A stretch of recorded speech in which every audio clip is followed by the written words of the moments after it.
আপাতত বন্ধ রয়েছে এবারকার আইপিএল এর আসর, তবে খুব দ্রুতই আবার মাঠে ফিরতে যাচ্ছে ফ্র্যাঞ্চাইজি লিগের সবচেয়ে জমজমাট এই টুর্নামেন্টটা। এর আগে পয়েন্ট টেবিলে দারুণ লড়াই জমিয়ে তুলেছিল দলগুলো, বিশেষ করে শীর্ষ দুয়ের জন্য লড়াই করছে পাঁচটা ফ্র্যাঞ্চাইজি। তবে টুর্নামেন্ট থেকে ইতিমধ্যেই বিদায় নিশ্চিত হয়েছে তিন দলের। বন্ধ হবার আগে আইপিএল এর পয়েন্ট টেবিলে কার অবস্থান ছিল কত নম্বরে তা জেনে নেব প্রতিবেদনে। প্রতি আসরের মতো এবারও জমজমাট লড়াইয়ের আভাস দিচ্ছে দুনিয়ার সেরা ফ্র্যাঞ্চাইজি লিগটি।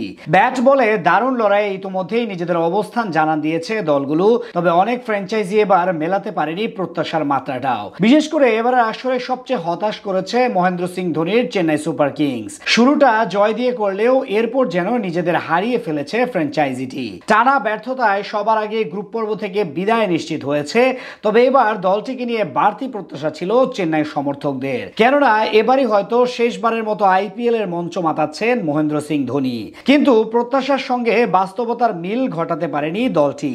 এখন পর্যন্ত 12 ম্যাচ খেলে 3 জয় নিয়ে পয়েন্ট টেবিলে সবার নিচে অবস্থান করছে দলটি। তালিকার 9 নম্বরে থাকা রাজস্থান রয়্যালসের বিদায় নিশ্চিত হয়ে গেছে আরো আগেই। তবে এবারে টুর্নামেন্টে বেশ হতাশ করেছে ফ্র্যাঞ্চাইজিটি, বিশেষ করে গোটা কয়েক জেতা ম্যাচ হেরে হতাশ করেছে তারা।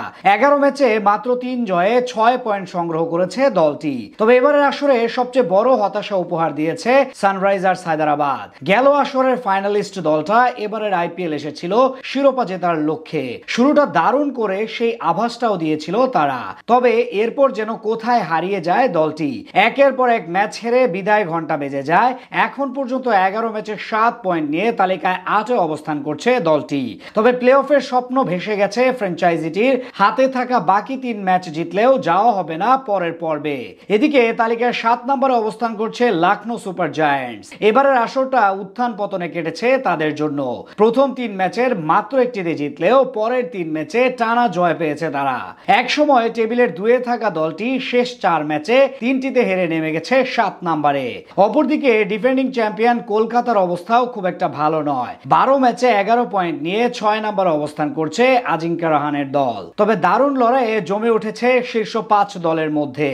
টুর্নামেন্টে মাত্র 3টি করে ম্যাচ বাকি থাকলেও এখনো নিশ্চিত নয় শীর্ষ 2 থেকে কারা উঠবে প্লে অফে। সেই লড়াইয়ে এখনো সুযোগ আছে 5 দলের। 11 ম্যাচে 13 পয়েন্ট নিয়ে টেবিলের 5-এ রয়েছে দিল্লি ক্যাপিটালস। শেষ 3 ম্যাচ জিতলেই সেরা 2-এ থাকা নিশ্চিত হবে অক্ষর প্যাটেলের দলের। এদিকে 11 ম্যাচে 14 পয়েন্ট সংগ্রহ করে চতুর্থ স্থানে থাকা মুম্বাইয়েরও সুযোগ রয়েছে সেরা 2-এ থেকে শেষ করার। তবে সবচেয়ে সুবিধাজনক অবস্থানে রয়েছে টেবিলের প্রথম 3-এ থাকা দলগুলোর। 15 পয়েন্ট নিয়ে 3 নম্বরে থাকা পাঞ্জাব কিংস আর একটি ম্যাচ জিতলে নিশ্চিত করতে পারে শীর্ষ 2। এদিকে সমান পয়েন্ট নিয়ে তালিকার 1 ও 2 নম্বরে রয়েছে শুভমান গিলের গুজরাট টাইটান্স ও বিরাট কোহলির রয়্যাল চ্যালেঞ্জার্স ব্যাঙ্গালোর। এখন দেখার বিষয় গ্রুপ পর্ব শেষে কোন দল কত নম্বরে থেকে শেষ করতে পারে।